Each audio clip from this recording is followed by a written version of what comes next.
Alors bonjour et bienvenue dans cette vidéo. On va cette semaine découvrir le nakshatra Punarvasu, le septième nakshatra.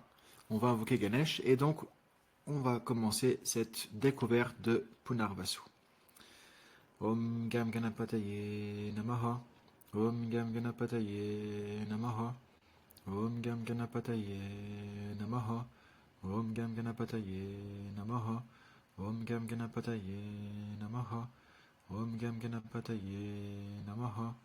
Om Gam Ganapataye Namaha. Om Gam Ganapataye Namaha. Om Gam Ganapataye Namaha. Om Gam Ganapataye Namaha. Om Gam Ganapataye Namaha. Om Shri Gurubhyo Namaha. Alors, Punarvasu, donc on continue dans le zodiaque, notre parcours des nakshatras, et donc on est maintenant 20 degrés en Gémeaux, donc un nakshatra qui est à la fois sur Gémeaux et au tout début du Cancer jusqu'à 3 degrés 20. La divinité qui gouverne Punarvasu, donc c'est Aditi. On va voir à quoi Aditi correspond tout à l'heure. La planète qui gouverne, c'est Guru ou Brihaspati, Jupiter. Alors le symbole, principalement l'arc, et on a aussi le carquois rempli de flèches. Les deux vont ensemble, hein, l'arc et les flèches qui vont du coup aussi aller avec. Alors la caste, donc c'est Vaishya, donc c'est les marchands, les commerçants. La motivation, on est sur une motivation donc Artha, donc par rapport aux différentes motivations védiques, Dharma, Artha, Kama et Moksha. Meilleure direction vers le nord, direction qui est associée à l'inaction et la contemplation. Couleur gris métallique, partie du corps, le nez. Donc voilà les choses qui sont associées symboliquement donc à ce nakshatra.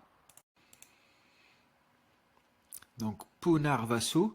Alors ici, effectivement, si on reprend la littérature par rapport à ça, donc Puna signifie encore et Vasu, brillant comme les rayons de la lumière. On a aussi parfois retour, on l'appelle aussi le retour de la lumière, ce nakshatra.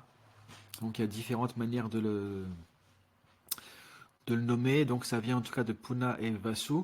Vasu, c'est la demeure de l'âme. Punarvasu se rapporte aux Vasu, qui sont des divinités solaires apparaissant à différentes étapes de la naissance de l'âme pour la guider vers sa véritable direction.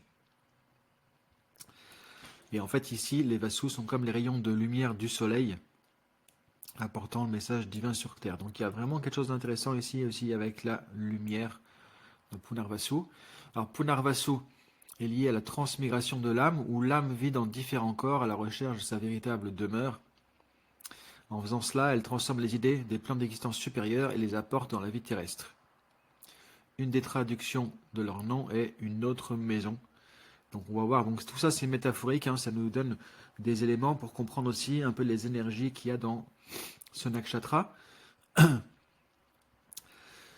Quand on est sur cette traduction, effectivement, une autre maison, et là il s'y trouve une autre maison pour s'exprimer à travers la naissance sur Terre. Ces personnes aiment voyager, que ce soit de pays en pays ou différents niveaux de conscience.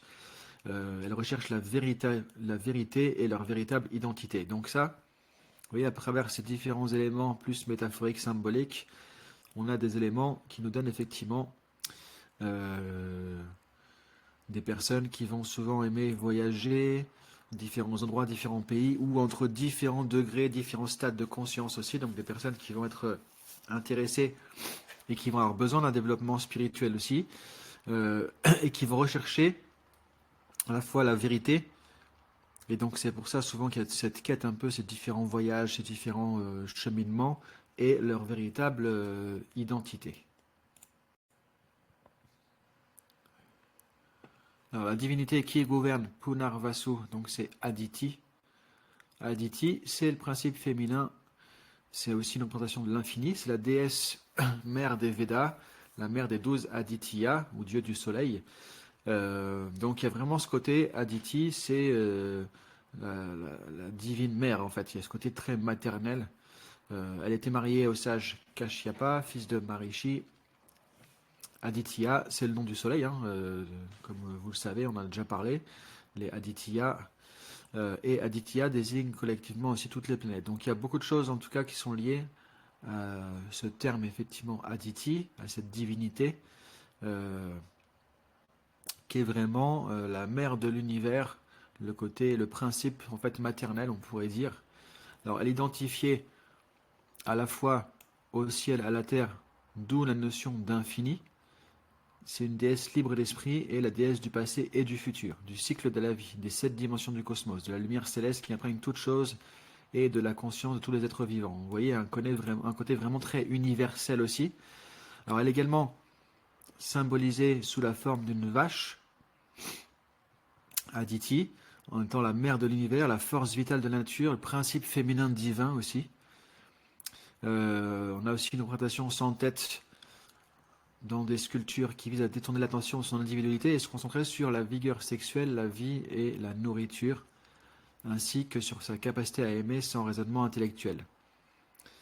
Et ici, ça donne aussi une idée des énergies inhérentes à ce nakshatra et comment elles vont se manifester chez un natif avec effectivement Punarvasu au niveau de l'ascendant, au niveau de la lune ou au niveau du soleil principalement. On a le côté mère créatrice qui va aimer justement ce qu'elle crée sans différencier. Et on a, comme on le signalait au-dessus, Aditi, c'est également effectivement une personnification sous la forme d'une vache, la vache étant considérée comme la mère. Donc il y a un symbole ici maternel très important au niveau de cette symbolique liée à cette divinité Aditi. Alors quelques compléments. Aditi, c'est la mère divine dans son rôle transcendant. Et sous son influence, toutes les choses sont à la fois nourries et harmonisées. Et Punarvasu est son emplacement zodiacal lui permettant sa sagesse et sa grâce. Donc cet emplacement dans le zodiaque justement facilite tout ça. Mais c'est aussi un emplacement, du coup un nakshatra exigeant, parce qu'il existe de la pureté de notre part, sinon Aditi nous dévorera de notre ignorance. Donc ici, il y a notamment, dans les détails aussi de ce nakshatra, des choses importantes par rapport à la notion de pureté. Pureté parfois ça va de nos comportements, pureté de nos relations, de notre cheminement, dans notre vie. Donc il y a différents degrés dans lesquels la notion de pureté va être intéressante aussi à apporter. Un autre point complémentaire intéressant, Aditi signifie également celui qui mange. Et en fait, on va retrouver ici des questions clés dans la vie des natifs avec ce nakshatra, effectivement, Punarvasu, avec la nourriture, la nutrition. Alors non seulement au niveau corporel ou physique, ce qu'on va manger véritablement, mais aussi par rapport à nos sens, qu'est-ce qu'on va donner comme nourriture à nos sens, donc comment on va utiliser nos sens, comment on va nourrir nos émotions et nos pensées. Qu'est-ce qui va nourrir tout ça? Et c'est important de comprendre, voilà, ce que nous absorbons nous mange également, puisque nous devenons ce que nous mangeons. Donc c'est très important aussi ici cette notion, ce deuxième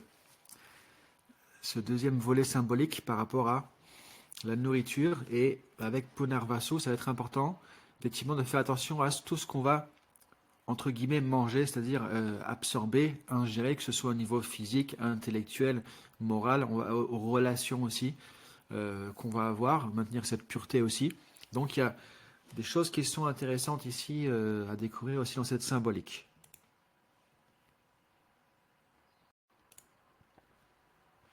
Alors maintenant, symbole associé à Punarvasu, l'arc, le carquois. Donc ici quelques éléments par rapport à ça. Alors l'arc est identifié en fait par rapport à Sri Rama, à Rama du Ramayana. Si vous connaissez effectivement ce texte mythique de l'Inde, le Ramayana. Donc Rama, une incarnation de Vishnu, et cette association de Rama et Punarvasu montre le pouvoir extraordinaire de ce nakshatra pour pousser un individu à aspirer vers l'idéalisme tout en vivant dans ce monde. Ce que nous montre le Ramayana justement, Rama qui a fait face à de nombreuses épreuves, tribulations, difficultés, mais qui a toujours suivi son dharma et représenté l'homme idéal, le fils, le mari, le père idéal, etc. Donc, il y a cet aspect ici qui est intéressant aussi. par rapport à l'arc et son association avec Rama. L'arc aussi, c'est un symbole qui montre le lien entre celui qui le tient, entre l'archer et son objectif. L'archer, est un homme, alors un homme au sens large, un humain, et pour atteindre son objectif, il doit se lier effectivement à l'arc pour lui donner un passage vers la réalisation de ses ambitions. Donc il y a la connexion ici entre la destination, les objectifs, le chemin et les actions qu'on va mettre en place pour aller sur ce chemin et comment ce chemin va se dérouler pour aller vers une destination, un idéal, une cible, comme on l'a mentionné aussi précédemment. Ici, que ce soit pour le plan spirituel matériel, les personnes avec Punarvasu, effectivement, créent les conditions nécessaires pour se préparer à leurs objectifs, à atteindre leurs objectifs, leurs cibles. Et il y a une énergie ici qui est importante pour pouvoir atteindre voilà, un objectif qu'elles visent. C'est-à-dire qu'il y a comme un peu, elles ont peut avoir parfois un sentiment d'obligation d'atteindre les objectifs qu'elles vont viser. Ici, alors effectivement, toutes les planètes ont besoin d'un objectif pour fonctionner correctement, appliquer leur fonction correctement. Et ici, justement, Punarvasu donne la sagesse pour le faire correctement, avec cette dynamique d'orientation vers une destination, un objectif. Et l'arc, c'est pareil, vous voyez, quand on prend l'arc, on met une flèche et on va viser, et ensuite on va devoir lâcher la flèche de manière efficace, ni trop lâchement, ni trop fortement, pour que la flèche puisse aller à destination. Et on doit viser aussi, certaines directions. Donc il y a tout un tas de choses intéressantes ici à explorer par rapport à cette symbolique aussi.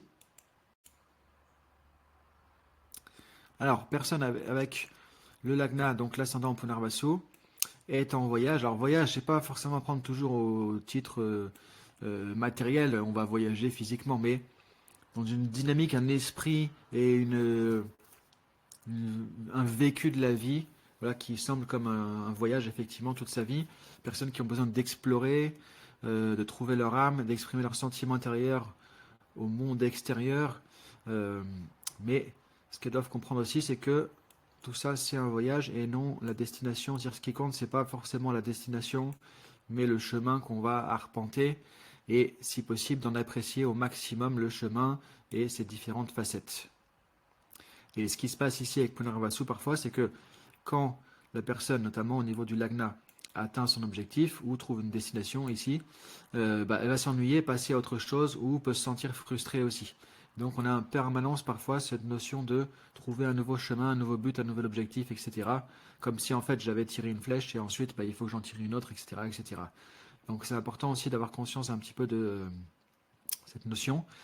Quand le Lagna, donc il est dans la partie cancer de Punarvasu, c'est important aussi, la personne va avoir besoin d'avoir un bon foyer qui évite le côté justement frustration, besoin de toujours changer, d'aller ailleurs quelque part qui peut être intrinsèque en ayant quelque chose de justement satisfaisant et notamment au niveau du foyer. Alors la lune Chandra en Punarvasu, donc ici ça peut donner effectivement une lune qui va être assez agitée, donc un mental, des émotions assez agitées. Il y a un côté intuitif et changeant. Et Punarvasu, on l'a vu, il y a cette notion avec Aditi d'infini aussi. Donc c'est multidimensionnel, ça peut donner beaucoup d'idées, de directions. Et donc ça part un peu parfois comme ça dans tous les sens pour ces personnes. Donc ça donne une instabilité malgré la sagesse de Jupiter. Mais Jupiter, c'est aussi, important de comprendre, c'est une planète d'expansion, Jupiter. Donc on va être vraiment dans cette dynamique d'expansion. Et on a quelque chose qui est multidimensionnel, qui a beaucoup de possibilités. Donc c'est parfois difficile à canaliser, à gérer. Alors on a aussi une forte connexion ici avec la mer. Ça vient de effectivement Aditi. Et souvent, Punarvasu a besoin d'une grande famille. Et si personne de Punarvasu, notamment avec la Lune, ne donne pas naissance à une famille, la personne souvent ira dans des groupes, des associations pour retrouver en fait ses instincts maternels. C'est-à-dire que Punarvasu a besoin de manifester ses instincts maternels de la mère divine Aditi, s'occuper des autres, les chérir, les nourrir. Donc il y a ce côté vraiment important qui va être à manifester soit dans sa propre famille, et donc avec ses propres enfants, soit dans d'autres systèmes permettant de vivre ces instincts maternels, qui sont justement naturels, ici. Le soleil ici va être dans une quête, et ce qui peut rendre aussi agité. justement parce qu'on peut être amené encore à partir dans différentes dimensions, différentes directions. Alors la partie cancer apporte un peu plus de stabilité justement et de la confiance pour que le soleil puisse s'installer et créer un foyer. En fait, on l'a vu, il y a cette dynamique de bouger, de mouvement, de recherche, parfois de chercher une meilleure destination. Donc s'il y a une stabilisation de ça, ça peut arriver effectivement à s'installer, à plus s'ancrer et créer un foyer plutôt que d'être toujours en lutte ou mouvement perpétuel.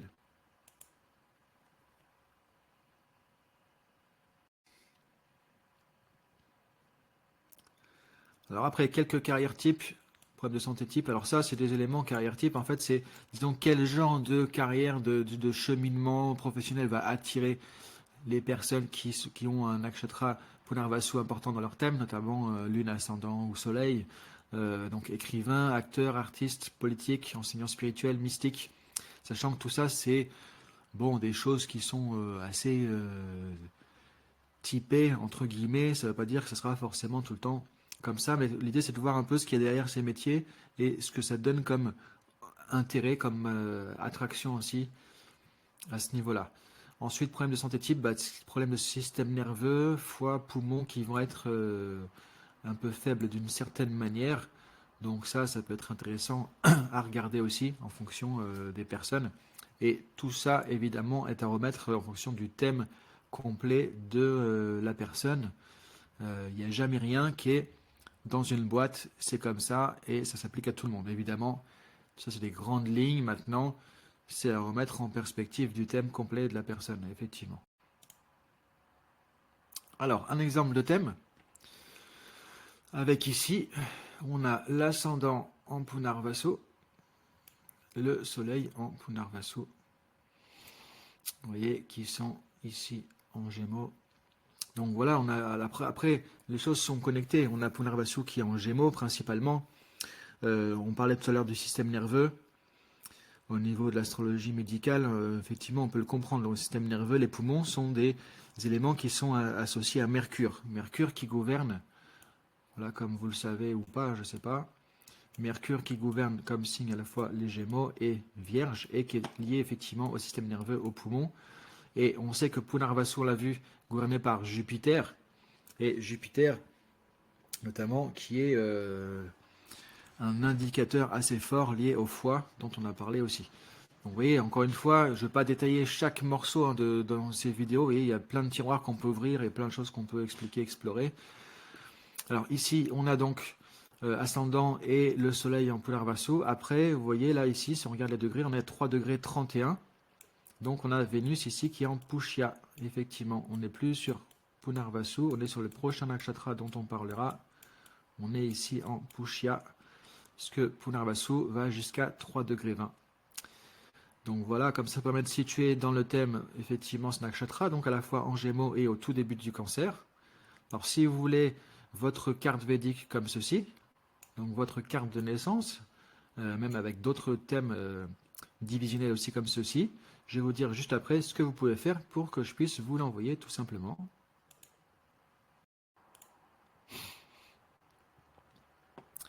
Alors, si vous voulez votre carte védique, effectivement de naissance, il suffit d'aller sur vedic-coaching.com. Vous allez sur effectivement cet espace, apprendre à lire son thème védique, formation gratuite, parce que vous aurez effectivement des éléments que vous pourrez retrouver de tutoriels qui vont vous expliquer des principes clés. Vous aurez votre carte védique que je vous enverrai et vous aurez aussi accès à une visio dont la prochaine session c'est le 25 novembre de 19h à 20h30 heure de Paris, en direct, en live, et où je vous montrerai justement comment prendre votre thème et commencer à, enfin comment on peut le lire. Alors pas forcément l'interpréter, mais le lire, c'est-à-dire déjà arriver à retrouver l'alphabet entre guillemets, donc voir comme vous avez vu sur le slide précédent, où sont les planètes, où sont les maisons, comment fonctionnent les aspects, la gouvernance des maisons, donc les éléments essentiels pour commencer déjà à savoir ce qu'on a devant les yeux et qu'est-ce qu'on peut en faire pour ensuite, la deuxième étape sera du coup après l'interprétation. Mais déjà, commencer avant d'interpréter, c'est important déjà d'arriver à lire. Donc ça, c'est ce qu'on fait dans ces visios, si vous êtes intéressé, donc le 25 novembre 2024, la prochaine. Alors si vous voulez vous former on propose aussi la formation certifiante du Dr Frolley de l'American Institute of Vedic Studies aux USA, qui est certifiante. Vous voyez ici le certificat. On a deux formats, 100% en ligne avec un suivi des étudiants, c'est-à-dire que vous êtes en autonomie avec tout le contenu learning et vous pouvez évidemment nous contacter pour les questions que vous pouvez avoir. On peut échanger par mail, téléphone ou visio selon les besoins. Sachant que dans cette formation, il y a aussi beaucoup d'exercices, de vidéos, de démonstrations comme dans ce tuto, où on prend des thèmes et on explique ce qui se passe dans le thème, pourquoi, etc. Donc il y a il y a des questionnaires, des QCM, il y a des exercices aussi à faire que vous nous renvoyez. On vous renvoie un retour aussi évidemment. Donc il y a beaucoup de choses qui sont quand même interactives et pratico-pratiques avec un avantage d'être 100% en ligne. C'est de l'e-learning où vous avancez au rythme qui vous convient quand vous voulez et on est là à disposition quand vous avez besoin. Il y a aussi le même format avec des séances en visio. Là, vous avez 2 fois par mois une visio justement en direct pour des questions-réponses, des explications, des approfondissements et le replay disponible aussi. Donc ça dépend du format qui vous convient. En tout cas, vous pouvez vous former, apprendre vraiment sérieusement, que ce soit par curiosité ou pour devenir vraiment aussi astrologue védique, la formation du Dr Frolley. Et c'est tout nouveau. Maintenant, on vous propose aussi une option formation en astrologie médicale. Donc là, ça s'adresse aux personnes qui ont déjà des connaissances de base en Jyotish, en astrologie védique, effectivement. 100% en ligne, pareil avec suivi étudiant, comme la formation du Dr Frolley. Et là, ici, c'est vraiment axé sur le côté médical de l'astrologie, donc retrouver dans le thème les indicateurs de bonne santé, mauvaise santé, les maladies.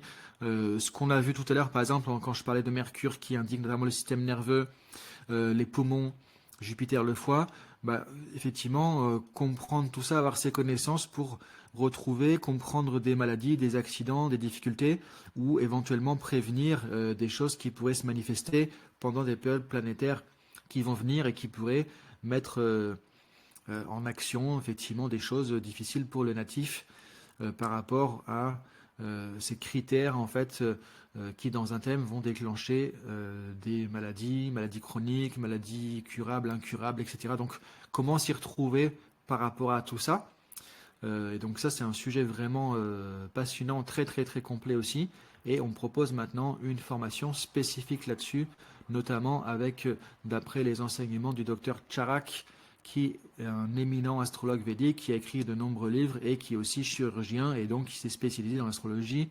médicale.